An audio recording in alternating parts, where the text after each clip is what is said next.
देवाय। ओम नमो भगवते वासुदेवाय। नारायणं नमस्कृत्यं नरं चैव नरोत्तमं देवीं सरस्वतीं व्यासं ततो जयमुदीरये। नष्टप्रायेषु अभद्रेषु नित्यं भागवत सेवया भगवतीरुत्तम श्लोके भक्तिर्भवति नैष्ठिके। कृष्णाय वासुदेवाय देवकी नंदनाय च नन्दगोपकुमाराय गोविन्दाय नमो नमः।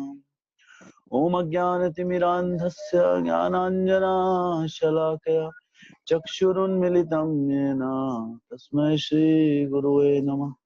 श्रीचैतन्यमनोभीष्टं स्थापितं येन भूतले स्वयं रूपा कदा मह्यं ददाति स्वपदान्तिकं।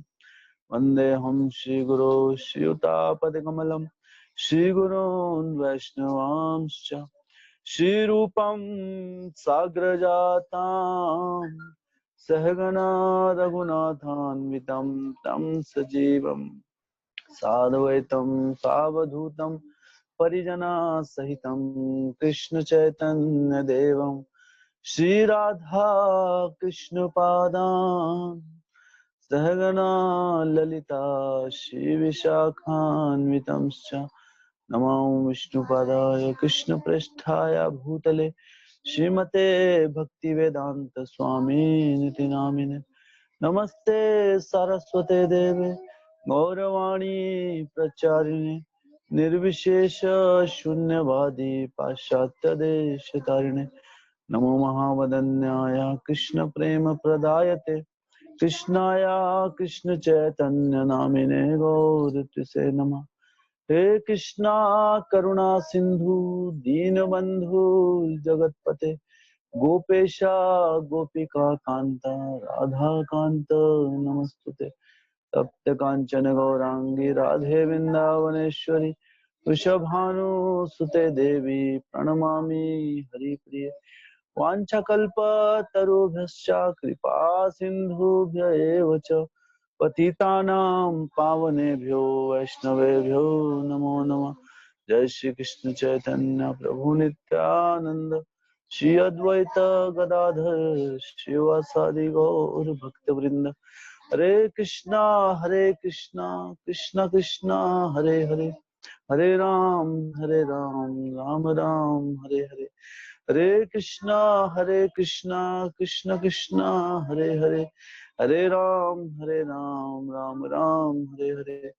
हरे कृष्णा कृष्णा कृष्णा हरे हरे हरे राम राम राम हरे हरे।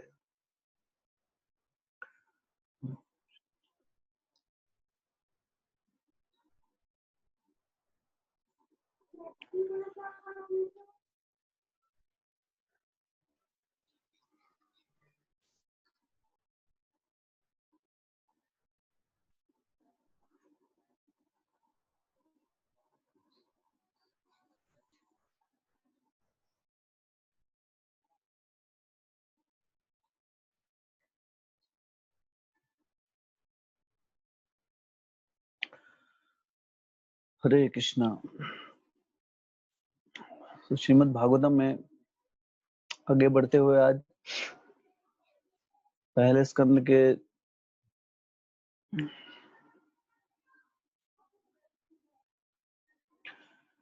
30वें अध्याय में 34वां 35वां और 36वें श्लोक पर आज चर्चा करेंगे हम। तो श्रीमद् भागवतम आगे सूत गोस्वामी यहाँ पर बता रहे हैं कि यदि माया का शमन हो जाता है और यदि भगवत कृपा से जीव ज्ञान से संपन्न हो जाता है तो उसे तुरंत आत्म साक्षात्कार का प्रकाश प्राप्त हो जाता है और वह अपनी महिमा में प्रतिष्ठित महिमा मंडित हो जाता है। क्योंकि भगवान परम ब्रह्म हैं अतः उनके रूप, नाम, लीलाएं, गुण, पार्षद तथा शक्तियां उनसे अभिन्न हैं। तो यहाँ पर बताया जा रहा है कि क्योंकि भगवान क्या है, भगवान क्या है, उनका यहाँ कहा गया कि परम ब्रह्म। तो जो भगवान और एक जो बद्ध जीव है, भौतिक और अध्यात्म, इसमें अंतर है। एक क्या अंतर है, विशेष अंतर क्या है कि जो भगवान है वो अपने नाम, अपने गुणों, अपनी लीलाओं, इन सब से, अपने रूप से अभिन्न है वो। अगर हम भगवान के नाम का जप करते हैं तो हम क्या कर रहे हैं, भगवान का सानिध्य प्राप्त कर रहे हैं। अगर उनकी लीलाओं का श्रवण कर रहे हैं तो हम उनका सानिध्य प्राप्त कर रहे हैं। हाँ, अगर हम उनके गुणगान कर रहे हैं, उनके गुणों की चर्चा कर रहे हैं, या हम उनके पार्षदों का संग ले रहे हैं, भक्तों का संग ले रहे हैं, तो क्या हम भगवान का सानिध्य ले रहे हैं। भगवान का हम रूप का ध्यान कर रहे हैं तो हम क्या कर रहे हैं, भगवान का सानिध्य ले रहे हैं। तो भगवान अपने गुण, नाम, रूप और अपने पार्षद, ये सब जो उनकी जो शक्तियां, अंतरंग शक्तियां और बाह्य शक्तियां, उससे भिन्न, अभिन्न है। और भगवान उसी प्रकार अपने नाम से भी भिन्न है। जैसे जड़ जगत का कोई भी नाम जो है, नाम और वस्तु में, दोनों में अंतर होता है। जैसे अगर हमें भोजन, भूख लगी है तो सिर्फ भोजन भोजन भोजन बोलकर हमारा पेट नहीं भरेगा, हमें भोजन खाना पड़ेगा तब हमारा पेट भरेगा। लेकिन भोजन बोलने में, भोजन शब्द में वो शक्ति नहीं है कि हमारी भूख को मिटा दे। लेकिन अध्यात्म जो गणना है, भगवान का जो नाम है वो भगवान से अभिन्न है। तो भगवान का जब नाम जपते हैं हम, हरे कृष्णा कृष्ण कृष्ण हरे हरे, हरे राम राम राम हरे हरे, तो हम दरअसल भगवान का साक्षात सानिध्य प्राप्त करते हैं। तो भगवान का जो नाम है वो उनसे अभिन्न है। अभिन्नात्वम नाम नामिनो, नित्य शुद्ध परम मुक्तो अभिन्नात्वम नाम नामिनो। तो भगवान अपने नाम से अभिन्न है। लेकिन हमारा जो नाम है वो क्या है, हमारा नाम और हम दोनों भिन्न हैं, एक नहीं है, अलग अलग हैं। लेकिन भगवान का नाम, उनकी लीलाएं और स्वयं भगवान, ये क्या है, अभिन्न है। इसलिए भगवान की लीलाओं का श्रवण करके किस प्रकार से हमारा हृदय शुद्धिकरण हो जाता है। जब हम भगवत गीता, श्रीमद् भागवतम, हाँ, इन ग्रंथों का श्रवण करते हैं, कीर्तन करते हैं, तो क्या होता है, इनका नित्यम श्रवण करने से हमारे जो हृदय के सारे कलमश जो है वो मिट जाते हैं, वो दूर हो जाते हैं। ऐसा क्यों होता है, क्योंकि इसमें जो विदित भगवान की जो लीला है, उनके अपने शब्द हैं। जैसे भगवत गीता स्वयं भगवान के अपने शब्द हैं, तो उनके जो शब्द हैं वो उनसे अभिन्न हैं। और श्रीमद् भागवतम क्या है, उनकी लीलाएं, उनके भक्तों की लीलाएं, तो भगवान अपने भक्तों से भी अभिन्न है। उनकी लीलाओं के माध्यम से हम भगवान को ही देख रहे हैं। भगवान के भक्तों की इतनी प्रशंसा क्यों होती है, क्यों भगवान का भक्तों का को इतना हम सम्मान देते हैं कि हमें संग चाहिए? क्योंकि भगवान का, भक्तों का सानिध्य लेना, भगवान के भक्तों के माध्यम से हम भगवान का सानिध्य प्राप्त करते हैं। तो भगवान को हम साक्षात में डायरेक्ट उनका सानिध्य प्राप्त नहीं कर सकते। उनका सानिध्य कैसे प्राप्त करते हैं हम? उनके नाम के माध्यम से, उनका नाम का जप कर कर, उनकी लीलाओं का श्रवण कर कर, उनके रूप का ध्यान कर कर, उनके भक्तों का संग लेकर, उनके धाम की यात्रा कर कर, और श्रीमद् भागवतम जो उनका साहित्य अवतार है, हाँ, उसका आश्रय लेकर, उसका नित्यम भागवत सेवा, उसकी सेवा कर। तो इस प्रकार हम भगवान का सानिध्य प्राप्त करते हैं। भगवान का सानिध्य हम जो है पूर्ण रूप से, उनका जो एक्चुअल, जो उनकी प्रेजेंस है, वो हम प्राप्त इस भौतिक जगत में, जो हम भक्ति, जब हम वैदिक भक्ति में हैं, तो हम इन सभी माध्यम से उनका सानिध्य प्राप्त करते हैं। और फिर जब भक्त शुद्ध हो जाता है, फिर आध्यात्मिक जगत में जाकर भगवान का साक्षात वो सानिध्य प्राप्त करता है। तो यहाँ पर बताया जा रहा है कि भगवान का रूप, उनका नाम, उनकी लीलाएं, गुण, पार्षद, शक्तियां उनसे अभिन्न होती हैं। तो इसलिए भगवान से जुड़ी हुई कोई भी चीज है जो, वो बहुत ही पूजनीय है। जो भी भगवान से जुड़ी हुई चीज है, और उसमें सबसे महत्वपूर्ण है भगवान के जो भक्त हैं। इसलिए भक्तों को हमें बहुत ही आदर पूर्वक अपने जीवन में, उन्हें बहुत आदर पूर्वक रखना चाहिए। हमारे हृदय में एक आदर होना चाहिए भक्तों। क्यों? क्योंकि भक्तों का आदर करके हम भगवान का को आदर कर रहे हैं। भगवान अपने नाम लीलाएं गुण पार्षद। तो पार्षद कौन हुआ यहाँ पे? भगवान के भक्त, उनसे अभिन्न होते हैं। उनकी दिव्य शक्ति उनकी सर्व शक्तिमता के अनुसार कार्य करती है। हाँ, वही शक्ति उनकी अंतरंगा बहिरंगा तटस्थ शक्तियों के रूप में कार्य करती है। भगवान की 3 शक्तियां हैं, उनकी अंतरंग शक्ति, उनकी बहिरंग शक्ति और उनकी तटस्थ शक्ति। अंतरंग शक्ति मतलब आध्यात्मिक जगत। तो पूरा का पूरा जो आध्यात्मिक जगत है वो उनकी अंतरंग शक्तियों का विस्तार है, और ये भौतिक जगत क्या है? उनकी बहिरंग शक्तियों का, उनकी बाह्य। और जो जीव है, जो आत्मा है, वो क्या है? वो क्या है? तटस्थ शक्ति। क्योंकि आत्मा के पास ये विकल्प होता है कि वो भगवान के धाम में जाए या फिर भौतिक जगत में रहना। हाँ, कोई सा विकल्प भी वो ढूंढ सकता है, अपना सकता है।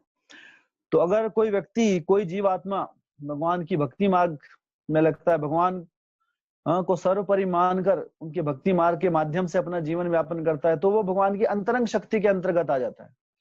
और जब व्यक्ति भगवान को भूलकर नास्तिकवाद से अगर भगवान को अपना जीवन व्यापन करे, तब वो भगवान की बहिरंग शक्ति, माया शक्ति के अंतर्गत आ जाता है।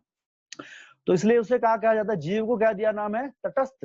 वो तट वाली शक्ति, जैसे नदी का तट होता है, तो तट क्या होता है? तट के पास, तट में दोनों चीजें होती है, भूमि भी है और जल भी है। तो उसी प्रकार जीव के पास दोनों ही विकल्प होते हैं कि या तो वो भगवान की अंतरंग शक्ति में रहे या बहिरंग शक्ति में रहे, भगवान की महामाया में रहे या भगवान की योग माया में रहे। ये जीव के पास विकल्प होता है, इसलिए उसे तटस्थ शक्ति का नाम दिया गया। तो आगे श्रीमद् भागवतम करेगी,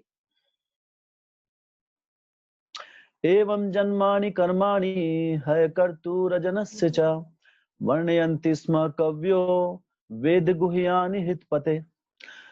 तो इस प्रकार विद्वान पुरुष उस अजन्मा तथा अकर्ता के जन्मों तथा कर्मों का वर्णन करते हैं, जो वैदिक साहित्य के लिए भी ज्ञेय नहीं है। वे हृदयेश है।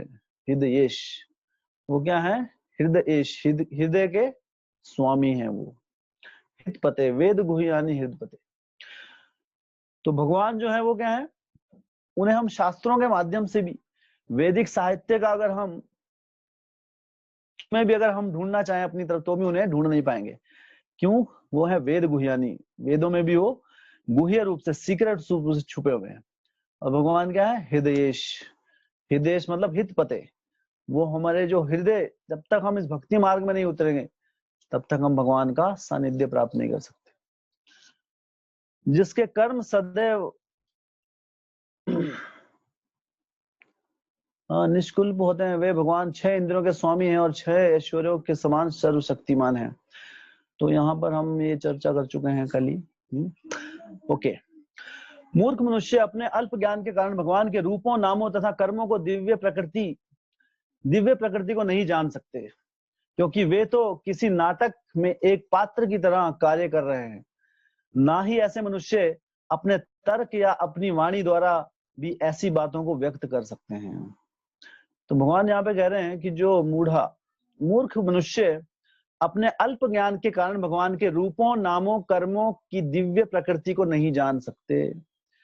तो भगवान का जो नाम है, उनका रूप है, उनके जो कर्म है, वो क्या है? दिव्य है।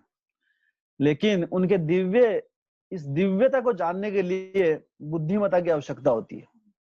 इसलिए भागवतम क्या कहती है? हाँ, कि कृष्ण वर्णम तुषा कृष्णम सांगोपांगास्त्र पार्षदम। हाँ, कि भगवान चैतन्य महाप्रभु कैसे आएंगे इस जगत में? अपने भक्तों के साथ, कृष्ण वर्णम। और क्या करेंगे वो? भगवान अपना ही नाम जपते हुए आएंगे। कृष्ण वर्णम तुषा कृष्णम सांगोपांगास्त्र पार्षदम यज्ञ संकीर्तन प्रायर यजंते ही सुमेधशा। और जो इस यज्ञ संकीर्तन में भाग लेता है वो कौन है? भागवतम कह रही है सुमेधशा, बुद्धिमान व्यक्ति। तो यहाँ क्या भागवतम कह रही है कि मूर्ख मनुष्य अपने अल्प ज्ञान के कारण भगवान के रूपों, नामों तथा कर्मों की दिव्य प्रकृति को नहीं जान सकते। इवन भगवत गीता में भी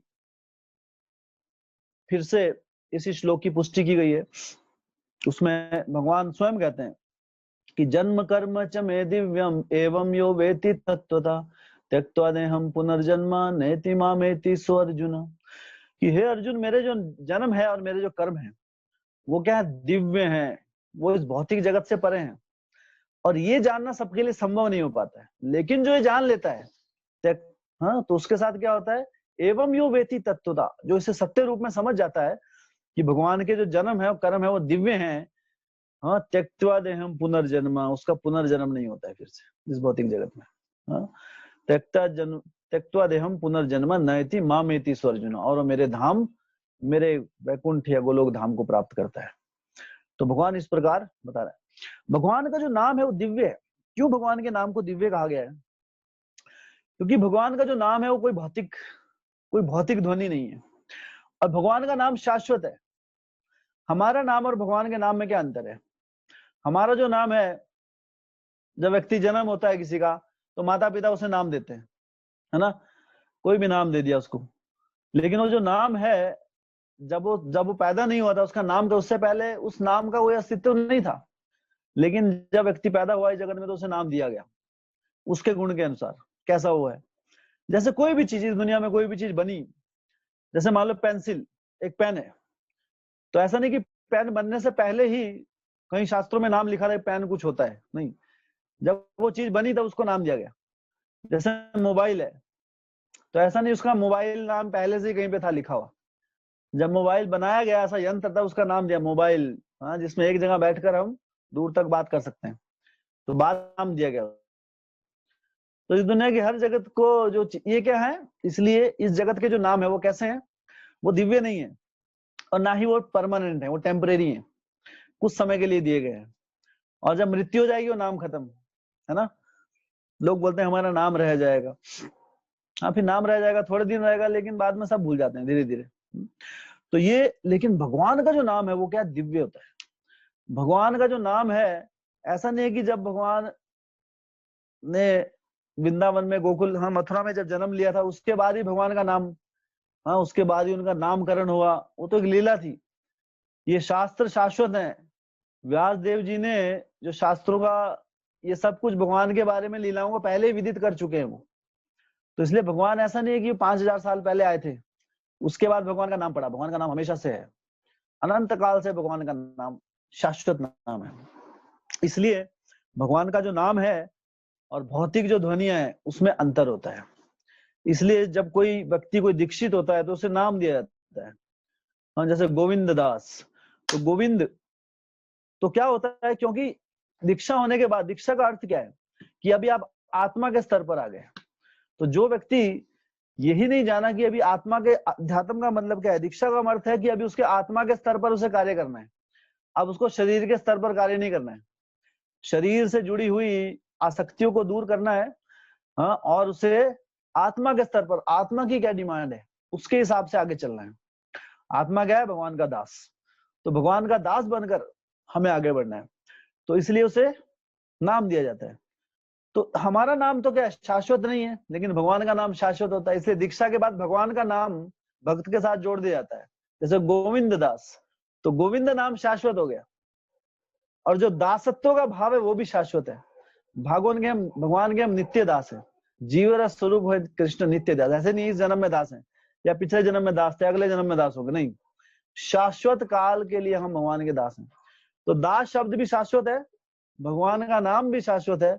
इसलिए जब भक्त को नाम मिलता है गोविंद दास, तो पूरा पूरा शाश्वत हो जाता है, हाँ, अनंत काल के लिए। इसलिए कहते हैं कि जो भगवत, जो रियल रिलेशनशिप है इस जगत में, जो संबंध है वो भक्तों के बीच संबंध होता है। क्योंकि भक्तों का जो संबंध है मृत्यु के बाद भी नहीं जाता है। मृत्यु के बाद भी जो भक्त हैं वो साथ में रहते हैं, भगवान की सेवा में कहीं ना कहीं किसी प्रकार से जुड़े रहते हैं, और अध्यात्म जगत में जाने के बाद भी वो सेवाएं वहां पे करते हैं साथ में। तो असली जो रिश्ता होता है वो भक्तों का रिश्ता होता है। इसे कहते हैं वासुदेव कुटुंब, कि वासुदेव का जो कुटुंब, कुटुंब क्या है, कुटुंब मतलब परिवार, तो भक्तों का परिवार क्या है, वासुदेव कुटुंब। और ये रिश्ता क्या होता है, शाश्वत रिश्ता, क्योंकि ये रिश्ता अटूट है, इस जन्म का नहीं है। हाँ, जैसे कई बार कहते हैं कि अभी शादी हुई किसी की, तो शादी मतलब 7 जन्मों के लिए साथ रहना पड़ेगा, है ना, 7 जन्म। तो 7 जन्म तो कुछ नहीं है शाश्वत काल के, बहुत छोटा सा समय है 7 जन्म। लेकिन शाश्वत जो काल है वो क्या है, अनंत काल के लिए, हमेशा के लिए हम भगवान के दास हैं। तो इसलिए भगवान से रिश्ता और भक्तों से रिश्ता क्या होता है, शाश्वत काल के लिए होता है। इसलिए इस रिश्ते में आनंद होता है। जब हम भगवान मंदिर में जाते हैं, भक्तों से मिलते हैं, है ना, तो वहां पे क्यों एक आनंद की अनुभूति होती है, क्योंकि वो जो रिश्ता होता है वो क्या है, कई बार घर में, अपने घर में भी वो आनंद नहीं मिल पाता है जो भक्तों के संग में आकर मिलता है। क्यों होता है ऐसा, क्योंकि वो रिश्ता अटूट, असीमित और अनंत काल के लिए है। हाँ, उसकी कोई सीमा नहीं है निर्धारित कि अभी बना। इस जगत के जो रिश्ते हैं वो क्या है, वो शुरुआत होते हैं आग पाइनो, बनते हैं फिर टूट जाते हैं, फिर बनते हैं फिर टूट जाते हैं, और ये चलता रहता है ऐसे। इसलिए भगवान का जो नाम है और जो भौतिक जगत के नाम है उनमें भिन्नता होती है भगवान का। इसलिए भगवान का नाम को दिव्य कहा गया है, क्योंकि वो शाश्वत है और वो भगवान से अभिन्न भी है। साथ साथ भगवान से भिन्न, अभिन्न है, और साथ में क्या है, वो शाश्वत भी है। तो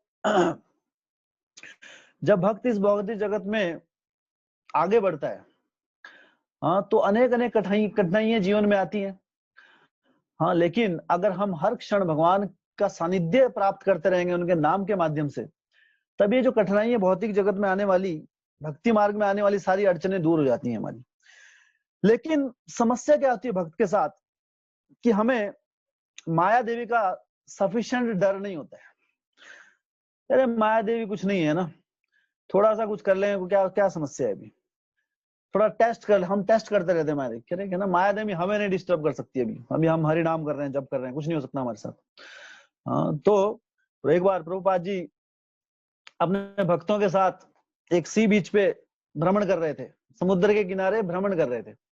तो भक्त ने कहा कि प्रभुपाद जी देखिए कितना सुंदर, तो बीच पे नहीं, थोड़ा दूर थे, तो बोले कितना सुंदर समुद्र का दृश्य है। प्रभुपाद जी ने कहा सुंदर तो है, लेकिन दूर से, पास में जाके बहुत भयानक है।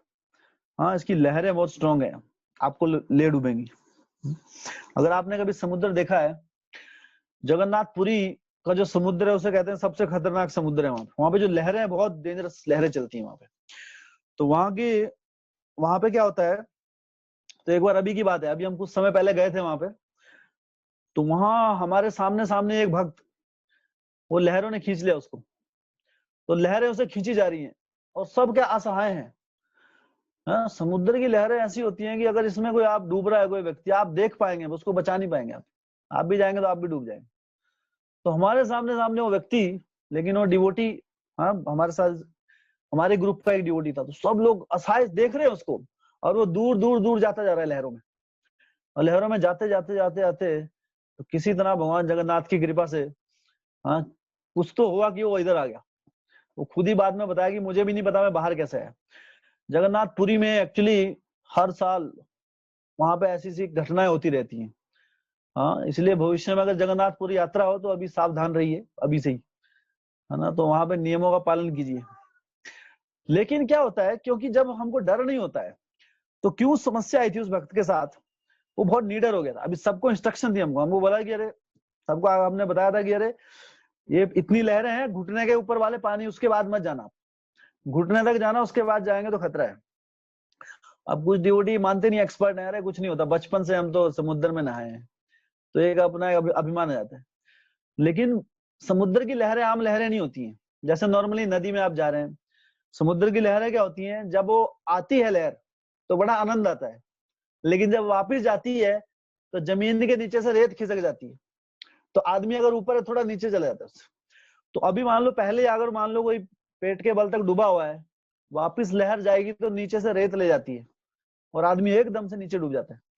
और फिर लहरें इस तरीके से चलती हैं कि अगर उनसे लड़ना चाहेंगे तो और अंदर जाएंगे आप। तो इस भौतिक जगत भी को भी क्या एक समुद्र की लहरों के समान ही जैसा है, उसके जैसा ही माना गया है। तो जो सोचता है कि मैं एक्सपर्ट हूं इस भौतिक जगत में लड़ने के लिए, तो डूबने के चांस उसके ज्यादा होते हैं। लेकिन जिसको तैरना नहीं आता है, उसके थोड़ा सा, अगर समुद्र का थोड़ा सा पानी छुएगा पैर में, बोलेगा, संतुष्ट होएगा, बोले हरि बोल, बस दर्शन हो गए, इतना ही काफी है ना, वो आगे जाएगा ही नहीं कभी भी। एक बार एक भक्त क्या है, तो इसी प्रकार एक भक्त की स्टोरी है। तो जब ऐसे स्टोरी होती रहती है जगन्नाथपुरी में, बहुत बार होता है ऐसा। तो भक्त एक बार बहुत एक्सपर्ट, वो क्या पुरी के भक्त थे, बचपन से समुद्र में नहाते थे ऐसा वैसा। तो उस समय समुद्र बहुत उफान मार रहा था, सबको इंस्ट्रक्शन दी कोई नहीं जाए, आगे नहीं जाए, एक सीमा के बाद नहीं जाए। तो सब लोग, सारे भक्त थोड़ा बहुत स्नान करके आ गए। तो एक भक्त जो थे, तो वहां पर क्या बोलते हैं, वो बाहर ही नहीं आ रहे वहां पे। तो बाहर नहीं आ रहे, सब पूछ रहे हैं अरे क्या है, बाहर आइए बाहर आइए, इतना आनंद है ना कि अभी। तो वो बोलते कि प्रभु जी क्या बात है, मेरा ना नहाते नहाते मेरा गमछा गायब हो गया है, उसी को ढूंढ रहा हूँ। अब वो गमछा तो नहीं मिलने वाला है। तो भक्तों ने गमछा दिया उनको कैसे, तो बोलने लगे प्रभु जी जब गया था तो गौड़िया वैष्णव गया था, बाद में नागा बाबा जैसा है मेरे पास। तो ऐसी लीलाएं हो जाती हैं वहां पर। एक बार एक दूसरा भक्त जो था, तो उसने जब ये सारी इंस्ट्रक्शन मिली उसके बाद भी वो बहुत आगे चला गया, सीमा से आगे चला गया। तो जब सीमा से आगे चला गया तो उस लहरें इतनी स्ट्रांग थी, तो बचपन से तैरता था वो, बचपन से वो लहरों के साथ लड़ना आता था उसे। लेकिन समुद्र की लहरों, अगर हमें कहते हैं कि डूबता वही है जो तैरना जानता है। तो वो व्यक्ति डूबने लगा। तो भक्तों ने बोला ये तो एक्सपर्ट है, कोई टेंशन नहीं है ना। तो कुछ समय बाद उसको सही में लगा कि अभी बचने के चांस कम है, तो दोनों हाथ उठा दिए ऊपर। तो भक्तों ने सोचा हरि बोल रहा है, कोई बात नहीं, अभी आनंद में है बहुत, तो कोई बचाने नहीं जा रहा उसको। लेकिन बाद में उसकी परिस्थिति, उसको देखा गया, मानसिकता देखी, अरे सही में डूब रहा है, फिर कैसे बचाया उसको। हाँ, लाइफ बोर्ड वहां पे लाइफ होते हैं, बचाने वाले होते हैं, तो उस समय थे वहां पे, उस तरह बचा लिया उसको। तो उनसे पूछा तो ये आप इतना अंदर क्यों चले गए? बोले मैं आज तक मुझे डर नहीं लगा कभी, क्योंकि मैं बचपन से तैरता आया हूँ। लेकिन आज मुझे इस बात का साक्षात्कार हुआ कि चाहे आप कितने एक्सपर्ट हो इस भौतिक जगत में, हाँ, जो माया इतनी स्ट्रांग है कि कब विकट परिस्थिति आ जाए और आपको घेर कर ले जाए, आप नहीं समझ पाएंगे। इसलिए हमेशा भक्तों के द्वारा दिखाए गए मार्गदर्शन से बाहर नहीं जाना चाहिए, तो वो साक्षात्कार हो उस भक्त को उस समय। तो इसलिए भक्ति मार्ग में भी जब हम आगे बढ़ते हैं तो माया देवी अनेक अनेक प्रलोभन देती है। हाँ, भक्त लोग, हमारे शास्त्र कह रहे हैं, भक्त बार बार बता रहे हैं असत संग मत कीजिए, असत संग त्याग अवैष्णव आचार। एक वैष्णव का क्या आचार है, वो असत संग से दूर रहता है। हाँ, जो व्यक्ति असत संगी है, असत संग मतलब जो भोग विलास से अत्यधिक आसक्त है, उस ऐसे व्यक्तियों का संग मत कीजिए। तो शास्त्र कहते हैं, शास्त्र बिल्कुल, लेकिन हम सोचते हैं अरे हमें कुछ नहीं होगा, है ना, हम तो एक्सपर्ट स्विमर हैं, हम तो रोज तैरते हैं, रोज मिलते हैं इनसे, कुछ नहीं होने वाला, है ना, इसलिए चलो थोड़ा सा असत्संग कर लेते हैं। तो ये हमारी जो भावना है, इसके कारण बड़े बड़े एक्सपर्ट व्यक्ति भी जिस प्रकार समुद्र में डूब जाते हैं, उसी तरह शास्त्रों की आज्ञा ना मानने पर शास्त्र कह रहे हैं कि असत्संग मत दीजिए, आपकी भक्ति का विनाश हो जाएगा। तो कभी की अपने आप को एक्सपर्ट मत समझिए कि हम एक्सपर्ट हैं, है ना, ऐसे विषयी लोगों से मिलने के लिए, इसलिए उनसे मिलने के बाद भी हम शुद्ध रहेंगे, हमारी चेतना में कोई फर्क नहीं पड़ेगा। तो ये बहुत ही गलत धारणा है। तो इसलिए कब वो समुद्र की बड़ी लहर आएगी और हमें ले डूबेगी और हमारी चेतना का विनाश हो जाएगा। इसलिए हमें असत संग से बचना चाहिए। तो जिस संग में हमें सिर्फ हमारे हृदय की काम क्रोध लोभ मोह मद मत्सर्य यही चीजें इन्हीं चीजों को बढ़ावा मिले, ऐसे संग से हमें दूर रहना चाहिए। हाँ, कभी ऐसा नहीं सोचना कि हम एक्सपर्ट हो गए, अभी हम तो चैंटिंग कर रहे हैं, हमारा कुछ नहीं होने वाला। नहीं, हाँ, कुछ नहीं होने वाला, भक्ति में आगे नहीं बढ़ने वाले। ठीक ही सोचते हैं हम, कुछ नहीं होने वाला है, लेकिन उल्टे तरीके से सोचते हैं हम। तो ऐसा मत सोचिए। शास्त्रों का जो नियमों का पालन है, हमें जब तक यथारूप नहीं करेंगे कि चलता है तो ये चलता है वाली भावना जब तक हृदय से नहीं जाएगी, तब तक ये भौतिक जीवन काल चलता रहेगा, जन्म जन्मांतरों तक, इससे बाहर नहीं निकल पाएंगे हम। तो इसलिए भक्त को अपना ये चलता है वाली मेंटेलिटी बाहर निकालनी चाहिए। इसलिए यथारूप हमें शास्त्र ज्ञान को, शास्त्रों में दिए गए नियमों का पालन करना चाहिए, अन्यथा आध्यात्मिक प्रगति हमारी नहीं हो पाएगी। 99% लोग सिर्फ, हाँ, क्योंकि वो क्या अध्यात्म, देखो भारत देश ऐसा देश है, यहाँ से अध्यात्म को निकालना इतना मुश्किल नहीं है। हर व्यक्ति आध्यात्मिक है इस भौतिक जगत में, मेरा मतलब भारतवर्ष में। तो यहाँ सब जानते हैं, थोड़ा बहुत जानते हैं कि हाँ भगवान होते हैं, ऐसा वैसा, है ना। लेकिन भगवान के शुद्ध भक्ति मार्ग जो है और जो इस प्रकार की जो चलता है, इन दोनों में बहुत अंतर है। भक्ति मार्ग जो है, जब तक इन नियमों का हम दृढ़ता पूर्वक इनको पालन नहीं करेंगे जीवन में, तब तक हृदय का परिवर्तन नहीं होगा। अध्यात्म का अर्थ है हृदय का परिवर्तन, ना कि सिर्फ उसे अपनाना जीवन में। हम बोलते हैं अरे हम तो ऐसा करते हैं, इतने सोमवार के व्रत रखते हैं, मंगलवार के बुधवार के व्रत रखते हैं, 20 साल से व्रत रख रहे हैं। अच्छा ठीक है, 20 साल पहले कैसे थे आप और आज कैसे हैं? बोले कोई अंतर नहीं, वैसे ही है। तो कोई अंतर नहीं आया, इसका मतलब क्या है? वो सिर्फ हमने क्या, श्रम है भी केवलम, हमने कार्य किया लेकिन कोई लाभ नहीं। अध्यात्म का अर्थ ये नहीं है कि हम जो जैसे अभी हैं अध्यात्म क्रियाओं को अपनाने के बाद भी वैसे ही रहें, तो अध्यात्मता का क्या लाभ? हाँ, उस जीवन में आने का क्या लाभ? इसलिए अध्यात्म का अर्थ है हृदय का परिवर्तन। तो जब तक हृदय में परिवर्तन नहीं होगा तब तक उसे अध्यात्म नहीं कहा जाता है, अध्यात्म की परिभाषा नहीं दी जाती है। तब तक एक तरह से वो भोग वृत्ति होती है अध्यात्म के रूप में भी।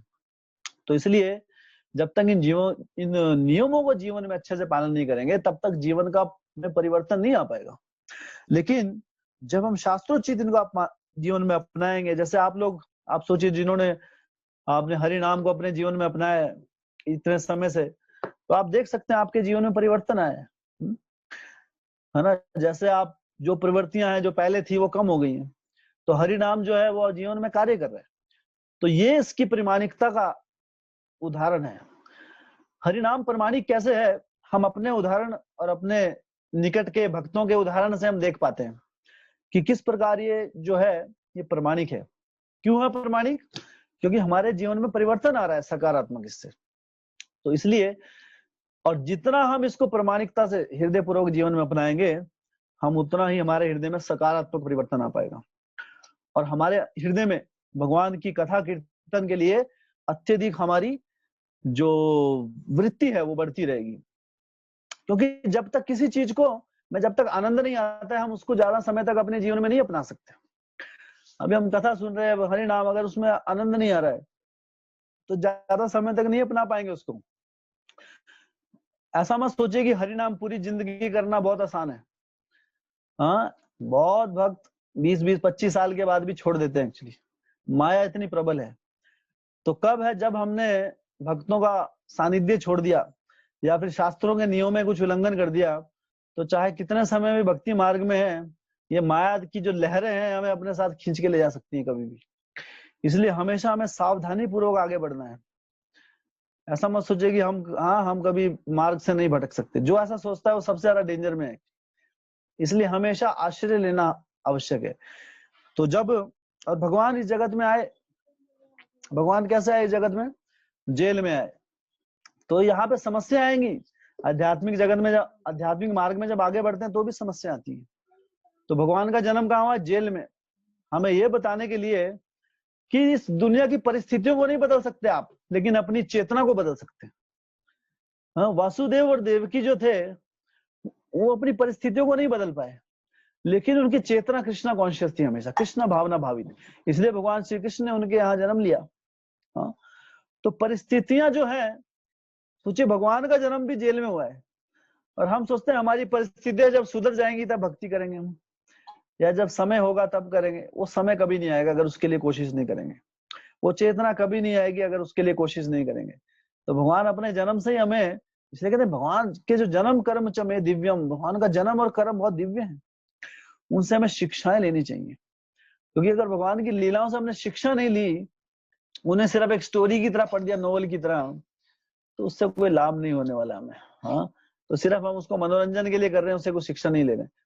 तो भगवान जो है हमें ये उदाहरण देने के लिए कि भौतिक जगत क्या है? एक जेल के समान। जेल मतलब दुख, वहां पे सिर्फ दुख ही दुख है। पर इसका मतलब ये नहीं आप भक्ति करना छोड़ दें। वासुदेव और देवकी ने कई कई जन्मों तक, एक जन्म नहीं, बहुत बहुत जन्मों तक उन्होंने तपस्या की ताकि भगवान को अपने पुत्र के रूप में प्राप्त कर सकें। तो इतनी तपस्याओं के बाद आप सोचिए अंत में उन्हें भगवान की प्राप्ति हुई। और इतनी प्राप्ति करने के बाद वो भगवान को एक दिन भी अपने पास नहीं रख पाए। लेकिन भगवान जो भक्ति का जो मार्ग है उसका अर्थ ये नहीं कि आपके जीवन में कष्ट, कितने कष्ट थे वसुदेव और देवकी के जीवन में, सारे कष्ट क्यों आए? क्योंकि उनके गर्भ से भगवान श्री कृष्ण का जन्म होना था, इसलिए सारे कष्ट आए। अगर उस समय भविष्यवाणी, आकाशवाणी ना होती कि 8वां पुत्र देवकी का जो है वो कंस का वध करेगा, तो कंस उन्हें कभी जेल में नहीं डालता। वो तो अपनी बहन से बहुत प्रेम करता था। लेकिन क्योंकि जो वासुदेव और देवकी, उन्होंने कई वर्षों तक तपस्या की थी भगवान श्री कृष्ण को अपने पुत्र के रूप में प्राप्ति करने के लिए, इसलिए जीवन में सारे कष्ट आए। तो अगर भगवान को जीवन में अपने लाना है तो साथ में कष्ट उसके साथ फ्री में आएंगे, ठीक है। तो ऐसा मत सोचिए कि भगवान को पाना है और जीवन में बड़ा सोना सारे भौतिक दृष्टि से सब कुछ करते करते एक दिन हंसी हंसी भगवत धाम चले जाएंगे, ऐसा नहीं है। तो जैसे कई बार हम एक चीज लेते हैं, आजकल जैसे पार्सल, हम जब ऑनलाइन कोई पार्सल मंगाते हैं तो लोग डरते हैं आजकल पार्सल मंगाने से। क्यों? क्योंकि वायरस फ्री में आ सकता है उसके साथ में, है ना। तो इसलिए ऑनलाइन चीज कम मंगाई जाती है आजकल। तो बहुत इसलिए इस जगत में अगर हम एक सुख का साधन ढूंढते हैं तो साथ में दुख, भौतिक जगत में भी ऐसे होता है। आपको सुख चाहिए तो साथ में दुख भी आते हैं बहुत सारे। आदमी जब ब्रह्मचारी होता है ना, शादी से पहले, तो सोचता है मुझे विवाहित जीवन व्यतीत करना है ना, ताकि मैं सुख की अनुभूति कर सकूं, है ना। लेकिन सुख के साथ बहुत दुख भी आते हैं साथ में, ऐसा नहीं है बहुत आनंदमय जाता है जीवन, है ना। तो हम समझ सकते हैं। तो वो दुख साथ साथ उसकी, ये भौतिक जगत का नियम है। आप एक चीज चाहिए, उसके साथ में दूसरी चीज अपने आप पैकेज में मिलेगी। इस जगत में सुख के साथ दुख जुड़े हुए हैं। आपको कार चाहिए, कोई बोलेगा अरे पहले आदमी पैदल चलता था, अभी कार आ गई, प्रगति कर ली अभी लोगों ने, तो ठीक है प्रगति कर ली, सुख आ गया। लेकिन साथ में क्या होगा? जोड़ों की दर्द होगी अभी शुरू। आदमी चलता नहीं है, अभी एक कदम भी नहीं चलता है ना। सबके पास स्कूटर है, बाइक है, गाड़ियां है, चलना फिरना बंद हो गया, शरीर में बीमारियां आनी शुरू होगी। तो एक सुख आया, एक सुख के साथ हजारों दुख आ गए साथ में। हाँ, लेकिन भौतिक जगत के सुख और दुख क्या है? दोनों ही दुख के कारण होते हैं। हाँ, भौतिक जगत का सुख भी दुख को आमंत्रित करता है और दुख तो दुख है ही। हाँ, जैसे अगर कोई चीज हम अपने जीवन में अपनाते हैं, हाँ, जैसे भी कार का उदाहरण लिया हमने, दूसरी चीजों का, तो क्या है साथ में एक दुख भी आ रहा है। तो जब उसको हम अभी मान लो कार खरीदनी है, आपको धन का संचय करना पड़ेगा। धन संचय करने के लिए आपको अच्छा कमाना पड़ेगा, कार्य करना पड़ेगा, उसमें दुख है। तो पहले दुख है, फिर दो खरीदा आपने, हम सोचा रहे एक क्षण के लिए सुख मिला, थोड़ा आनंद आ गया, फिर जीवन भर दवाइयां खाते रहो, है ना। ये प्रॉब्लम आ गई, वो प्रॉब्लम। पहले लोगों में प्रॉब्लम नहीं आती थी। बच्चे, छोटे बच्चे इतनी दूर स्कूल जाते थे पैदल, है ना। अब तो गाड़ियां हैं, है ना। सिटीज में तो भी होम ट्यूशन होती है, टीचर आता है घर में पढ़ाने, जो बड़े बड़े लोग होते हैं उनके घर में आ जाता है टीचर पढ़ाने। लेकिन वो सोच रहे हैं कि अरे हम सुखी हो रहे हैं, सुखी नहीं हो रहे हैं। एक सुख के लिए हजारों दुख आमंत्रित कर रहे हैं अपने जीवन में। लेकिन भौतिक जगत में सुख हो या दुख हो, अल्टीमेटली वो हमें कर्म बंधन में ही बांधेगा। लेकिन आध्यात्मिक जगत में आने वाले दुख हमारे सबसे बड़े सुख का कारण बनते हैं। तो इसलिए दुख तो आने हैं जीवन में, भौतिक जीवन में भी आनंद है, दुख है, आध्यात्मिक जीवन में भी दुख है। तो क्यों ना उन दुखों को अपनाएं जो दुख हमारे सुखों का कारण बने। ऐसे दुखों को अपना के क्या लाभ जो दुख, हाँ, फिर से हमारे जीवन में दुख ला दे। तो अध्यात्म में जब हम दुख, कोई कष्ट उठाते हैं, भक्ति विनोद ठाकुर कहते हैं कि तुम्हारा सेवा होए जे दुख, से ही होए हमार परम सुख। कि आपकी सेवा में है प्रभु, जो दुख है वो मेरे सबसे बड़ा सुख है। क्यों? क्योंकि भगवान की सेवा करने से मैं सभी के इस भौतिक जगत के, जड़ जगत के सारे दुखों से बच जाता हूँ। तो भगवान की जो सेवा है, उसके दुख को कभी दुख मत समझिए कि मेरे जीवन में कष्ट आ रहे हैं। तो वासुदेव और देवकी ने भगवान को अपने जीवन में अपनाने की चेष्टा की, तपस्या की, और अंत में भगवान मिले। लेकिन भगवान मिलने से क्या हो गया? कितने कितने दुख आ गए जीवन में, जेल में डाल दिया उनको। लेकिन वासुदेव देवकी ने कभी उनके मन में एक क्षण मात्र भी ये चेष्टा नहीं आई कि अरे हमने ऐसा क्यों किया। हाँ, इस भगवान श्री कृष्ण को मांगने की क्या इच्छा थी? नॉर्मल बच्चा मांग लेते तो अच्छा था, इतने दुख तो नहीं आते, अभी मेरा भाई अपना विरोधी हो गया। उनके हृदय में कभी ऐसा चेष्टा नहीं आई। और सोचिए, और ऐसे व्यक्ति, जो व्यक्ति हर परिस्थिति में, चाहे सुख हो चाहे दुख हो, कभी भी भगवान के प्रति उसके हृदय में कभी, उसका मन में कभी ऐसा कोई बुरा विचार नहीं आता कि भगवान ने ऐसा क्यों किया मेरे साथ। वो व्यक्ति भगवान की कृपा पाने का अधिकारी होता है, एकमात्र। तो भगवान परीक्षा लेते हैं। अगर आप सुख में ही भक्त हैं तो फिर वो भक्त क्या है, वो सिर्फ आर्टिफिशियल, कृत्रिम भक्त है वो। अगर सुख में ही भक्त रहेंगे तो एक्चुअली भक्ति नहीं है। हाँ, वो क्या है, मौका परस्ती है, अभी मौका है तो भक्ति कर लेते हैं। लेकिन जो भक्ति होती है वो सुख या दुख देखकर नहीं होती है, अप्रतिहता, उसमें रुकावट नहीं होनी चाहिए कोई। चाहे जीवन में दुख है, आश्लिष्य वा पाद्रताम पिनष्टु माम आदर्शनान मर्म हताम करो तो यथा तथा वा विदधातु लंपटो मत प्राणनाथ स्तुत सएव ना पर। हे प्रभु, चाहे आप मेरे जीवन में दुख ही दुख ला दें, सुख ही सुख ला दे, मैं हर परिस्थिति में आपका भक्त रहूंगा, मेरी भक्ति में कोई कमी नहीं आएगी। तो ये है भक्त की चेतना, और यही चेतना भगवान श्री कृष्ण के हृदय को आनंदित करती है, और इसी चेतना से भगवान जो है प्रसन्न होते हैं। भक्ति का अर्थ है भगवान को प्रसन्न करना। भक्ति क्या है, भक्ति में हम खुद को दास बनाते हैं, भगवान को स्वामी बनाते हैं। स्वामी और दास का जो संबंध होता है वो क्या है, अपने स्वामी को प्रसन्न करना। लेकिन स्वामी प्रसन्न कब होंगे, लेकिन स्वामी को प्रसन्न कब होंगे, कैसे कैसे होंगे स्वामी, ये स्वामी खुद जानता है। अगर आप स्वामी की आज्ञा का पालन करेंगे तभी स्वामी प्रसन्न होगा। अभी मान लो आपके घर में कोई नौकर है, आपने कोई नौकर रखा हुआ है और आपने बोला कि भाई आपने सुबह 8 बजे आना है, और आपका नौकर सुबह 11:30 बजे चल रहा है आराम से, अरे बोल रहा आगे गुड मॉर्निंग साहब, तो उसका गुड मॉर्निंग आपको आनंद देगा? कुछ नहीं आनंद देगा ना। क्यों? अभी उसके अच्छे अच्छे शब्द आपको है ना, बोले मैं कि अरे आप कितने अच्छे मालिक हैं, और फिर 11:30 आके वो तारीफ करना शुरू कर देता है ना, कि अरे आप इस जगत में सबसे अच्छे मालिक है आप, है ना, आपके मैं चरणों की धूल हूँ, हाँ मैं आपके चरणों का चरणामृत पीना चाहता हूँ। ये सारी सारी की सारी जो बातें हैं, क्या मालिक को उस समय प्रसन्न कर पाएंगी? नहीं कर पाएंगी। कह रहे तुमसे एक छोटी सी आज्ञा का पालन तो नहीं, 8 बजे बुलाया, तुम 11:30 बजे चल रहे। तो इस भौतिक जगत में भी जब हम शास्त्रों को सब कहते हैं भक्त हैं भक्त हैं भक्त हैं, लेकिन भक्ति सब अपने सेल्फ स्टाइल से करते हैं। भगवान ने शास्त्रों के माध्यम से, गीता भागवत के माध्यम से निर्देश दिए हमें कि हमें कब क्या करना चाहिए। तो जब हम उन निर्देशों का पालन नहीं करेंगे, उसके बाद चाहे कितना भी हम बोले हरि बोल हरे कृष्णा प्रभु हम आपके दास हैं, आपके लिए जीवन है, भगवान को वो चीजें उनके हृदय को नहीं छू पाती। भगवान के हृदय को क्या छू पाएगा कि अरे मेरी आज्ञाओं को पालन भी कर रहे हैं क्या। भगवान कह रहे हैं गीता में कि सर्वधर्मान परित्यज्य माम एकम शरणम व्रज सततम कीर्तयन्तो माम, हमेशा मेरा कीर्तन करो, अनन्य चिंतयन्तो माम, हमेशा मेरा चिंतन करो अनन्य भाव से, मन मना भव मद भक्तो मद्याजी माम नमस्कुरु, हमेशा मेरे बारे में चिंतन करो।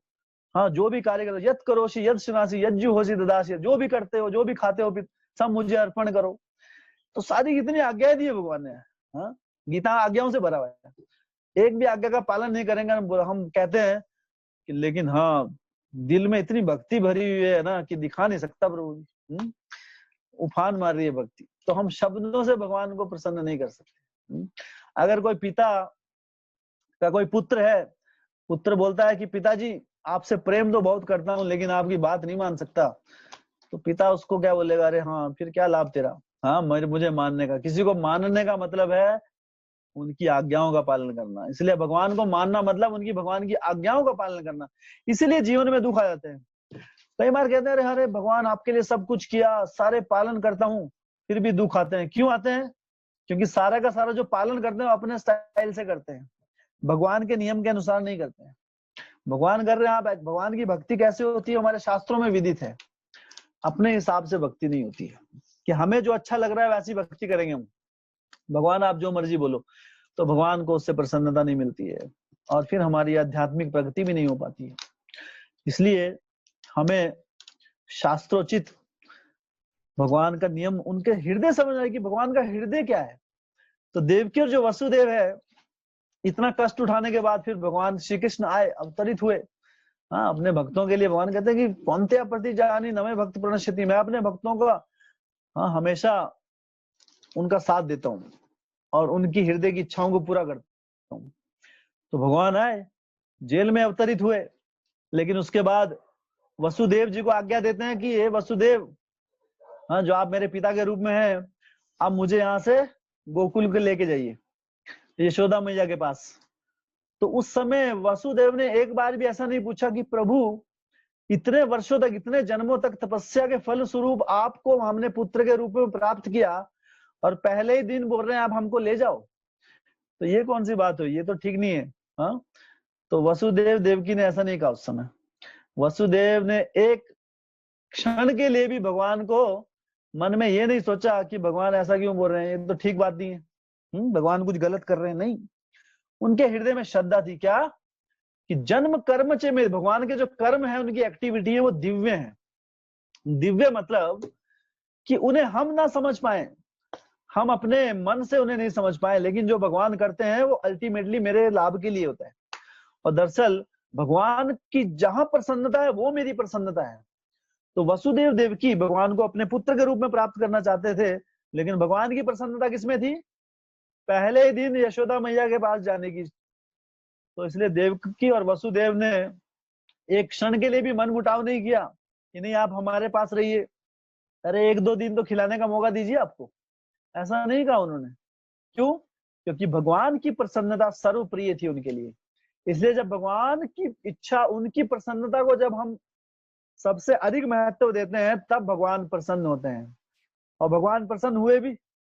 आप सोचिए, पहले दिन देवकी वसुदेव को छोड़ के चले गए, फिर 12 साल के बाद भगवान फिर से मथुरा आए, मथुरा में कंस का वध किया, वसुदेव और देवकी को जेल से छुड़ाया, वसुदेव राजा बने, और उसके बाद भगवान श्री कृष्ण कभी वृंदावन वापिस ही नहीं गए। तो सोचिए, भगवान कभी भूलते नहीं है। हाँ, भगवान 126 साल तक इस जगत में लीलाएं की, उस 126 साल में से सिर्फ 12 वर्ष तक वृंदावन में रहे, बाकी सब समय देवकी और वसुदेव के साथ में रहे। तो भगवान ऐसा मत सोचिए, लेकिन ऐसा क्यों किया? तो सबसे अधिक सानिध्य उनको दिया, लेकिन वो क्यों दिया? क्योंकि उन्होंने अनन्य भाव से भक्ति की, उन्होंने भगवान के ऊपर कोई प्रसन्न चिन्ह नहीं लगाया, है ना। जब हम लोग अपने हिसाब से भक्ति करते हैं तो भगवान की भक्ति में प्रसन्न चिन्ह लगा देते हैं हम। प्रसन्न चिन्ह क्यों लगाते हैं हम? क्योंकि जब हमारी इच्छाएं पूरी नहीं होती तो हम भगवान को नकार देते हैं। हाँ, तेरे दर पे आज के बाद नहीं आऊंगा, आज के बाद तुझे मुंह नहीं दिखाऊंगा, तेरी सीढ़ियां नहीं चढ़ूंगा, ना। ऐसे डायलॉग मारते ना हम। क्यों बोलते हैं ऐसा? क्योंकि हम बोलते हैं अरे मेरी इच्छा पूरी नहीं की तो कैसा भगवान है। तो भगवान को हमने अपनी इच्छा पूरा करने का अपना नौकर बना देते हैं हम। ये भगवान ने इच्छा पूरी की तो अच्छा भगवान, और नहीं की तो भाई अभी देखो 101 रुपए चढ़ाए थे, कहाँ गए मेरे 101 रुपए? तो भगवान से हिसाब मांगने शुरू कर देते हैं। तो ये बिजनेस है। तो जहां बिजनेस है, जहां व्यापार है, वहां प्रेम नहीं है, और जहां प्रेम है वहां पर व्यापार नहीं है। इसलिए व्यापारिक चेतना के साथ कभी भी प्रेम जागृत नहीं हो सकता हृदय में। अगर भगवान से प्रेम संबंध स्थापित करना है तो ये व्यापारिक जो हमारी चेतना है, इससे हमें पार लगना पड़ेगा। इस व्यापारिक चेतना को पहले हृदय से निकालना पड़ेगा। जब तक भगवान से ऐसा व्यापार की भावना रहेगी कि आप मेरा ऐसा कर दो, मैं आपका ऐसा कर दूंगा, तब तक भगवान कभी प्रसन्न नहीं होंगे। हमारे शास्त्रों के माध्यम भगवान देवकी और वसुदेव, सोचिए कितने समय तक तपस्या की उनके, और भगवान कह रहे कि मुझे ले जाओ, अभी मैं आपके पास नहीं रहने वाला हूँ। और उन्होंने बिना किसी कुछ संकोच किए भगवान की आज्ञा का पालन किए। इसे कहते हैं भक्ति, इसे कहते हैं शुद्ध भक्ति मार्ग। भगवान सिर्फ शुद्ध भक्ति से प्रसन्न होते हैं। जिस भक्ति में हेतु आ गया कुछ, वो भक्ति भगवान को प्रसन्नता, आनंद नहीं दे पाती है। और भगवान को आनंद नहीं दे जो हमारे कार्य दे पाते हैं, वो भक्ति नहीं है, वो क्या है? वो भुक्ति होती है। और उसके बाद आप देखिए, जो वसुदेव थे, दरअसल वसुदेव अपने जीवन में, दरअसल वो क्षत्रिय थे। क्षत्रिय का धर्म होता है दूसरों की रक्षा करना। लेकिन अगर आप वसुदेव के जीवन का आकलन करें, वो अपने जीवन में ज्यादा किसी की रक्षा नहीं कर पाए। इसलिए एक तरह से वो उनका एक तरह से फेलियर, एक बहुत बड़े उनका जीवन में क्या थे, बहुत ही सक्षम व्यक्ति नहीं थे वो क्षत्रिय के रूप में। जब उनका विवाह हुआ पहले दिन, तो कंस ने उन्हें जेल में डाल दिया। तो उस समय भी वसुदेव अपनी पत्नी को नहीं बचा सके, है ना। तो सोचिए आप, जो भौतिक दृष्टि से वो क्या थे, बहुत नाकाम थे, फिर वसुदेव के सामने ही उनके 7 पुत्रों की हत्या कर दी कंस ने। फिर भी क्षत्रिय के रूप में वो देखते रहे, कुछ नहीं कर पाए। तो भौतिक दृष्टि से कितने असहाय थे वो। तो अगर व्यक्ति कि जीवन में इस प्रकार के चीजें आए, वो विफल होता रहे बार बार। जैसे कोई बच्चा होता है, वो फेल ही फेल होता रहे हर क्लास में, या जीवन में कष्ट ही कष्ट आ रहे, कोई सफलता हाथ ही नहीं लग रही है, तो क्या हो जाएगा? आदमी का दिल टूट जाएगा ना। वो बंदा क्या सोचेगा, अरे मैं किसी कर्म का नहीं हूं। उसके हृदय में एक वो नेगेटिव भावना आ जाएगी कि मुझसे कुछ नहीं होने वाला है, और वो डिप्रेशन बोलते हैं, डिप्रेशन में चला गया भाई। ये तो वो डिप्रेशन में चला जाएगा आदमी कि मेरे बस का कुछ नहीं है अभी। लेकिन वासुदेव का भी हाल ऐसे ही था। सोचिए आप, वासुदेव क्षत्रिय जो है, अगर किसी की रक्षा ना कर पाए, उसके लिए अपमान एक मृत्यु के समान होता है। तो पहले तो अपनी पत्नी की रक्षा नहीं कर पाया, उसके बाद अपने 7 बच्चों की रक्षा नहीं कर पाए। वो कंस ने उनके सामने वो सारे बच्चों को मार दिया। तो कितने असहाय। उसके बाद वो बेड़ियों में बंधे हुए, फिर भगवान श्री कृष्ण का जन्म हुआ। तो जब बच्चे का जन्म होता है तो क्या होता है? खुशियां मनाई जाती हैं। पहले समय में दान किया जाता था। तो वसुदेव जो थे वो भी नहीं कर पाए, भौतिक दृष्टि से नहीं कर पाए कुछ नहीं। लेकिन वसुदेव डिप्रेशन में नहीं गए, है ना, कि डिप्रेस हो गए अभी कि मैं किसी काम का नहीं हूं, अपनी सारी सेवा छोड़ के अभी मैं बैठ गया हूं घर में। डिप्रेशन में क्या करते हैं लोग? कुछ काम धंधा सब छोड़ देते हैं। हाँ, कई बार ट्रिक भी होती है। हमारे यहाँ एक बच्चा था, तो वो क्या है, वो तीसरे चौथे दिन डिप्रेशन में आ जाता था। अरे मैं डिप्रेशन में आ गया, घर फोन करो, मुझे घर जाना है। तो +1 में पढ़ता था वो, 11वीं क्लास में। तो पहले दिन देखा प्रिंसिपल जी ने, सब टीचरों ने, डिप्रेशन में। अच्छा डिप्रेशन में आ गया, ठीक है चलो, घर फोन किया, घर में ले गए।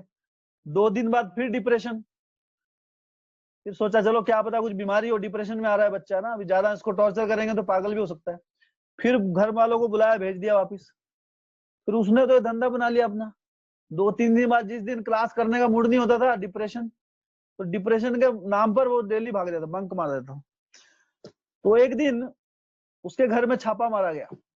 स्कूल के टीचर कुछ गए वहां पे किसी गुप्त रूप से, कि डिप्रेशन आ क्यों रहा है इसको, चक्कर क्या है डिप्रेशन का। तो जिस दिन डिप्रेशन आया उसको छोड़ दिया, ठीक है जाओ बेटा आज। तो उस दिन कोई नहीं था, तो घर में पीछे पीछे भेजा उसके। जो टीचर थे हमारे पीटीआई, वो खुद गए चुपके से कि डिप्रेशन आ क्यों रहा है इसको, चक्कर क्या है। एक दिन हम भी छोड़ने गए उसको, हॉस्पिटल छोड़ गए थे, क्या अभी हो सकता है। तो देखा, जैसे घर में गया, सबसे पहले अपनी सिगरेट की डिब्बी निकाली उसने, और अपना वो सलगा लिया उसने सुट्टा। और उसका आनंद, फिर डिप्रेशन सारा खत्म। वो डिप्रेशन सारा वही था। हाँ, तो कई बार ये डिप्रेशन जो होता है, इसका फायदा भी उठा देते हैं हम लोग, है ना, तो समझ में नहीं आता है। तो डिप्रेशन के नाम पे लोग क्या आलसी बन जाते हैं, या अपनी किसी भौतिक इच्छाओं को पूरी करते हैं। हाँ, लेकिन यहाँ पर आप देखिए शास्त्रोचित हम क्या देख रहे हैं यहाँ पर। तो जब कोई व्यक्ति ऐसा सोचता है कि अरे मैं नाकाम हो गया हूँ, कुछ नहीं कर सकता है, वो क्या आलसी होकर बैठ जाता है। लेकिन वसुदेव, उन्हें डिप्रेशन नहीं आया, बोले अरे कि मैं तो नाकाम आदमी हूँ, है ना, मैं क्या करूंगा अभी। तो भगवान ने उन्हें आज्ञा दी कि हे वसुदेव, मुझे यमुना नदी के पार उस तरफ गोकुल धाम में जाना है, और अभी अभी यशोदा मैया के यहाँ एक पुत्री का जन्म हुआ है, मुझे उस पुत्री के साथ अदला बदली करके पुत्री को लेके आओ और मुझे वहां छोड़ दो। तो अब यहाँ पर आप सोचिए, वसुदेव जो थे उनकी परिस्थिति क्या थी। वसुदेव की परिस्थिति थी, वो एक तो वो जेल के अंदर थे, ऊपर से हाथों में बेड़ियां लगी हुई थी, साथ में 9 द्वार, इतने द्वार थे वहां पे, 7 द्वार, और सभी पे द्वारपाल खड़े हुए थे। और उसके बाद बाहर इतनी अधिक वर्षा हो रही थी कि यमुना नदी में बाढ़ आई थी, एक तरह से उफान मार रही थी। तो इतनी विकट परिस्थिति में भगवान श्री कृष्ण ने उनको आज्ञा दी, वो भी रात के समय, कि मुझे कहाँ छोड़ दो, मुझे वृंदावन छोड़ के आ जाओ गोकुल में। तो आप सोचिए, कोई आपसे ऐसी आज्ञा मांगे, आपकी ऐसी परिस्थिति हो, मान लो आप क्या है, आपके हाथों में बेड़ियां बंधी हुई है, आप जेल के अंदर है, द्वारपाल खड़े हैं, बाहर भयंकर, आपको आपको आज्ञा मिले कि आपको उस तरफ जाना है, नदी पार करके, और कुछ कार्य के लिए जाना, आप क्या बोलेंगे? अरे कितना इम्प्रैक्टिकल आदमी है आप, आपको दिख नहीं रहा, हाथ बंधे हुए हैं, द्वारपाल है, जेल के अंदर हूँ, है ना, बड़े भगवान बनते हैं आप, ऐसी इंस्ट्रक्शन दे रहे हैं आप मुझको। हाँ, ये विचार आएगा ना। वसुदेव के हृदय में ऐसा विचार नहीं है। उनके हृदय में क्या विचार आया? उनके हृदय में कोई विचार नहीं आया। उनके हृदय में एक ही विचार था कि भगवान जो है, अगर भगवान कुछ कह रहे हैं, जब आज्ञा आती है तो आज्ञा के साथ साथ उस आज्ञा को पालन करने की शक्ति भी आती है। तो भगवान उस आज्ञा को पालन करने की शक्ति प्रदान करते हैं हमें। तो वसुदेव जो थे वो ज्ञानी व्यक्ति थे, कोई आम व्यक्ति नहीं थे, कोई डिप्रेस्ड व्यक्ति नहीं थे। हाँ, तो उन्होंने भगवान की जो आज्ञा थे उसको अपने हृदय की, भगवान उन्हें दिख रहा था चारों तरफ, मेरे हाथों में बेड़ियां बंधी हुई है, पूरा बंधा हुआ हूं, जेल बंद है, 7 द्वार है, कैसे जाऊं। लेकिन एक क्षण के लिए भी मन में विचार नहीं आया कि मैं कैसे जाऊंगा। जैसे ही भगवान ने आज्ञा दी कि मुझे ले जाओ, उन्हें समझा कि सारे के सारी कठिनाइयां अपने आप खत्म हो जाएंगी। इसे कहते हैं श्रद्धा। तो जब हम भगवान की भक्ति में आने वाले नियमों का पालन करने के लिए हमें कहा जाता है कि कथा में आइए, समय पर आइए, सुबह भगवान का नाम जपिए, तो हम सोचते हैं 10 बार सोचते हैं, नहीं नहीं, है ना, थोड़ा प्रैक्टिकल नहीं है, इम्प्रैक्टिकल है, बड़ी बड़ी बातें सोचते हैं, मेरे जीवन में इतने कष्ट हैं, फिर भी 7:20 में आने को बोलते हैं, पता नहीं है मुझे खाना बनाना पड़ता है अभी। हाँ, तो ये विचार आते हैं मन में, बड़े इम्प्रैक्टिकल से। एक बार पूछना तो चाहिए कि मैं बिजी हूँ या फ्री है या मेरे पास समय, ये विचार आएगा अंदर से, हृदय से। हाँ, लेकिन शास्त्र, इसलिए हमें शास्त्र चक्षु से देखना है कि हमें क्या करना चाहिए। कि जब हमें इंस्ट्रक्शन मिलती है शास्त्रों के माध्यम से या भक्तों के माध्यम से, तो उस आज्ञा को पालन करने की शक्ति भी हमें मिलती है साथ साथ। ये है अध्यात्म का रूल। आध्यात्मिक चीज कोई आर्टिफिशियल, ऐसे कोई मन बढ़ंत, कोई दादा दादी की कथाएं नहीं है, ये साक्षात हैं। अगर हम जितना इन चीजों का जीवन में पालन करेंगे, साक्षात भगवान श्री कृष्ण को अपने जीवन में हस्तक्षेप करते हुए हम देख सकते हैं। हाँ, स्वयं देख पाएंगे कि भगवान मेरे कितने करीब, कितनी मेरी मदद कर रहे हैं, हमेशा मेरे साथ हैं। लेकिन वो कब आएगी ऐसी भावना? जब हम इन नियमों को इस श्रद्धा के साथ पालन करेंगे जिस श्रद्धा से वसुदेव ने पालन किया। और हुआ भी वही। जैसे ही वसुदेव ने भगवान श्री कृष्ण को उठाया, उनके हृदय की, उनके हाथों की और पैरों की बेड़ियां अपने आप कट गई। सारे के सारे द्वारपाल योग निद्रा में चले गए, निद्रावस्था में चले गए। सारे के सारे द्वार अपने आप खुलने लगे और वसुदेव वहां से चले बाहर, भगवान को उठाया टोकरी में और चलने लगे। और बाहर क्या, नदी उफान मार रही थी। तो हमको तो पता है कि नदी, हमने तो पढ़ा है शास्त्रों में, वसुदेव को नहीं पता था उस समय बाहर नदी ऐसी है। उन्होंने पूछा नहीं। अच्छा, बाहर जब हमको कहीं पे जाना होता है, आजकल जैसे अभी तो थोड़ा सा रिलैक्सेशन होगी, कुछ समय पहले अभी जैसे मान लो जाना है कहीं सिटी में, जाना है सामान लेने के लिए, तो पूछते हैं ना फोन करके, अरे सब सही है अभी, है ना, पुलिस पकड़ दो नहीं कोरोना वालों को। तो पहले जानकारी लेते हैं ना बाहर परिस्थिति कैसी है, उसके बाद ही जाते हैं हम। हाँ, वसुदेव जी ने कुछ नहीं पूछा, उस समय सीधे निकल गए। और सामने गया है, वहां पर यमुना नदी उफान मार रही है, इतनी भयंकर लहरें आ रही है, उसमें बिजली कड़क रही है, कोई चांस ही नहीं उसको पार कर दे। अब उनको दिख रहा है सामने कि ये पार, प्रैक्टिकली दिख रहा है कि असंभव है उनके लिए पार करना। लेकिन हृदय में एक क्षण के लिए भी ऐसा नहीं आया कि मैं इसको पार नहीं कर पाऊंगा। उन्होंने कहा कि इस भव सागर को पार कराने वाले भगवान श्री कृष्ण के चरण मेरे सर पर रखे हुए हैं, और वो मेरे सर पर हैं। तो जिसके सर पर भगवान श्री कृष्ण का आश्रय है, जो इस भव सागर से पार लगा देते हैं, तो ये छोटी सी यमुना नदी क्या मुश्किल है। तो इस श्रद्धा के साथ आगे बढ़ते गए। उन्होंने ये नहीं सोचा मैं डूब जाऊंगा, ये हो जाएगा फलाना, कुछ नहीं। और जैसे जैसे आगे बढ़ते रहे, तो नदी क्या है, अभी नदी में डूबते रहे वो। यमुना नदी आते आते आते गले तक आ गई। और उस समय हाँ, एक चिंतन था हृदय में कि भगवान छोटे से शिशु हैं, तो वर्षा हो रही थी कि वर्षा से उन्हें कोई हानि ना हो जाए। हाँ, तो भगवान के लिए चिंता होती है, ये प्रेम का लक्षण होता है। भगवान के लिए हमेशा भगवत चिंता करता है। भगवान को किसी की आवश्यकता नहीं है, लेकिन ये प्रेम का लक्षण है, फिर भी भगवान का भक्त जो है वो उनके लिए चिंता करता है। तो उस समय जो संकर्षण थे, शेषनाग, वो उसके रूप में वहां पर आ गए और वासुदेव की वो चिंता से मुक्त कराया उन्हें। और वो आगे बढ़ते रहे, बगते रहे, डूबते रहे, और यहाँ तक नदी पूरी आ गई। अब यमुना नदी भगवान श्री कृष्ण के चरणों का दर्शन लेना चाहती थी, चरण स्पर्श करना चाहती थी। तो यमुना नदी ऊपर आते आते आते भगवान के जैसे उन्होंने चरण का स्पर्श किया, उसके बाद अपने आप नदी नीचे आ गई और वहां पे रास्ता बन गया। और फिर उस सुलभता से भगवान श्री कृष्ण को लेकर गोकुल में चले गए। तो यहाँ पर इन लीलाओं के माध्यम से भगवान की जो लीलाएं हैं ये दिव्य हैं। इन दिव्य लीलाओं पर हमें शक नहीं करना चाहिए। भगवान कह रहे हैं कि मूर्ख मनुष्य अपने अल्प ज्ञान के कारण भगवान के रूपों, नामों, कर्मों को, दिव्य प्रकृति को नहीं जान पाता है। वो डाउट करता है, संशय करता है। कि ऐसा कैसे हो सकता है। हाँ, भागवतम में लिखा है कि भगवान के 16,108 महल थे और उसमें 16,108 रानियां थी और हर महल में भगवान हर समय रहते थे। तो भगवान, आदमी सोचता है ऐसा कैसे पॉसिबल है ना। अगर मैं नाहन में हूं तो मैं गांव में नहीं हूं, और गांव में हूं तो नाहन में नहीं हूं। एक आदमी दो जगह कैसे हो सकता है, ऐसा डाउट करते हैं ना।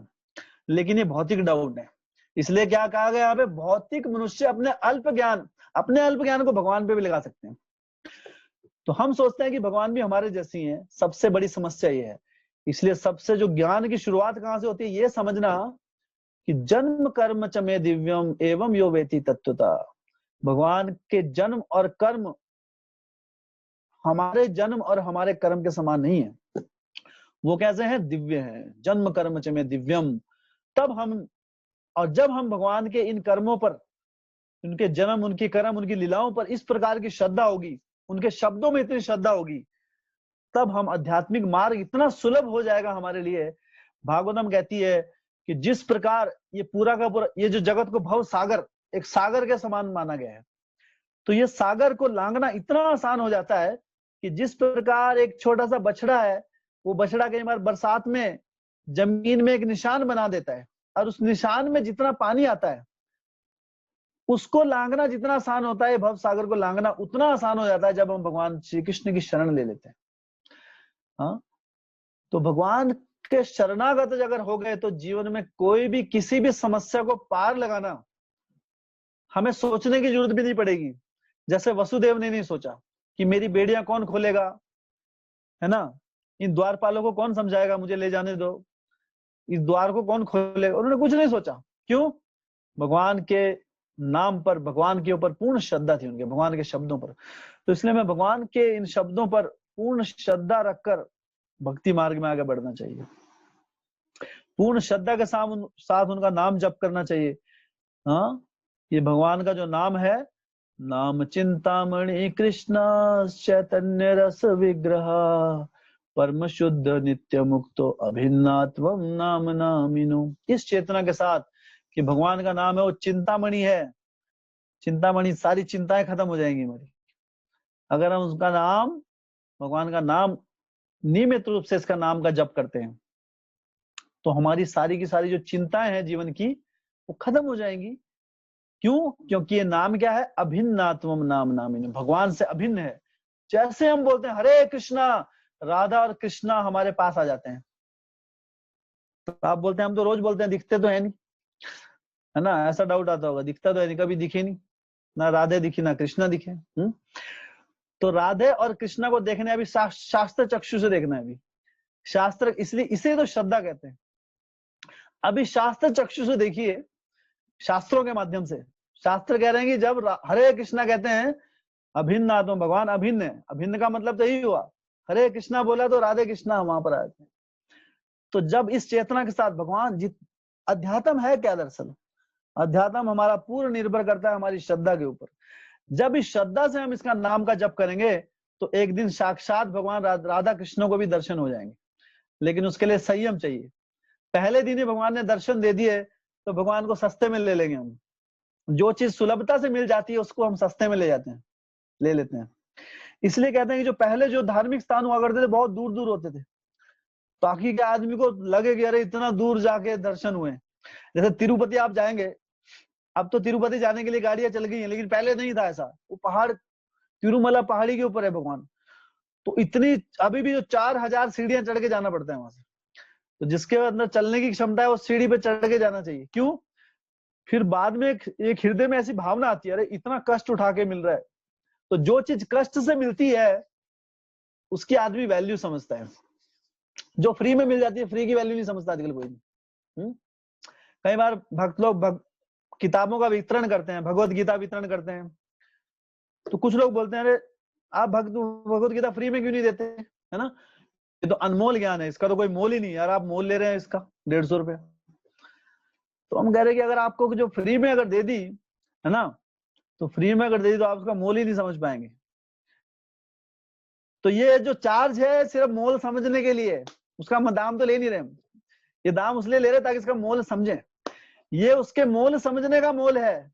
इसका मोल तो चुका ही नहीं सकता कोई। आप क्या सोच रहे हैं 150 रुपए में भगवत गीता आ जाएगी? भगवत गीता 150 रुपए में आने वाली चीज नहीं है। हाँ, भगवत गीता साक्षात भगवान के शब्द हैं उसमें, जो भगवान से अभिन्न है, उसे किसी भौतिक धन से नहीं खरीद सकते हम। तो वो अनमोल चीज को हम 100, 150, 200 में नहीं खरीद सकते। हाँ, जो आप लक्ष्मी दे रहे हैं वो इसलिए दे रहे हैं ताकि उस अनमोल चीज का थोड़ा सा मोल पता लगे आपको, थोड़ा सा मोल। वो तो अनमोल है, और जब उसको पढ़ेंगे तब पता लगेगा कि अनमोल है। तो थोड़ा सा मोल तो लगे पहले पता कि कुछ तो मोल है। इसलिए कई बार अगर कोई चीज फ्री की वैल्यू नहीं होती है ना। जिसके घर में आप देखिए, आप कभी राजगढ़ साइड जाइए, वहां लोगों के अपने बगीचे हैं, है ना, अपने सेब के बगीचे हैं, वो खाते हैं, कुछ खट्टा लगा फेंक देंगे उसको, है ना। जैसे पलम होता है, पलम के बड़ा बड़े पेड़ होते हैं, पलम के पेड़ पे चढ़ेंगे, एक खाएंगे, दो खाएंगे, एक फेंकेंगे, है ना, थोड़ा सा खाएंगे, यार अच्छा नहीं है, फेंक देंगे।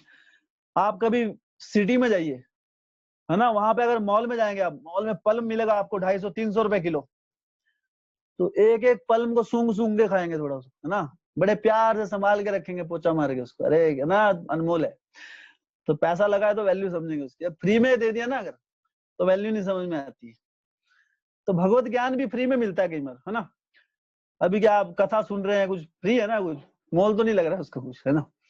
लेकिन इसका ऐसा मत आंकिए, ये अनमोल है, दरअसल अनमोल है, इसलिए इसका कोई मोल निर्धारित नहीं कर सकते इसका। तो इस भावना से जब हम इसको अपने जीवन में अपनाएंगे, तब सही में इसका मोल समझ में आएगा, और फिर उस मोल से लाभान्वित हो पाएंगे। अन्यथा इस हरि नाम का लाभ नहीं उठा पाएंगे। तो हरि नाम इस श्रद्धा से लेना चाहिए कि अनमोल है, इसका कोई मूल्य नहीं है, ये साक्षात राधा कृष्ण है। हाँ, और भगवान श्री चैतन्य महाप्रभु जो स्वयं भगवान है, स्वयं कृष्ण चैतन्य राधा कृष्ण नहीं अन्य, उन्होंने हमें दिया, स्वयं भगवान देने आए हैं, डिलीवर करने। डिलीवरी मैन कौन है? वो स्वयं भगवान गौर निताय, डिलीवरी मैन भी वही है। हाँ, तो सोचे कितनी बड़ी चीज है। हाँ, गोलो केरा प्रेम धन हरि नाम संकीर्तन। तो हृदय पूर्वक इसे जीवन में अपनाइए, और फिर आपके जीवन में कोई संशय नहीं रह जाएगा, कोई डाउट नहीं रह जाएगा कि क्यों हो रहा है, कैसे हो रहा है। हृदय पूर्ण रूप से संतुष्ट हो जाएगा, क्योंकि भगवान के सानिध्य को देख पाएंगे आप। भगवान का सानिध्य तो अभी भी मिल रहा है हरि नाम से, लेकिन अभी श्रद्धा उतरी नहीं है। तो श्रद्धा, लेकिन श्रद्धा कैसे बढ़ेगी? जब नियमित रूप से नित्यम भागवत सेवया नष्ट प्रायेषु अभद्रेषु नित्यम भागवत सेवया भगवती उत्तम श्लोक है भक्तिर भवती नेष्ठ की निष्ठा भक्ति जागृत हो जाएगी जब इस भागवतम का श्रवण करेंगे नित्य रूप से। तो कम से कम 4 महीने कीजिए। अगर 4 महीने कर लिया तो लत पड़ जाएगी, उसके बाद आप नहीं छोड़ पाएंगे लाइफ टाइम, फिर इसको लाइफ टाइम एक्सटेंड कर देंगे। ओके, तो बहुत बहुत धन्यवाद।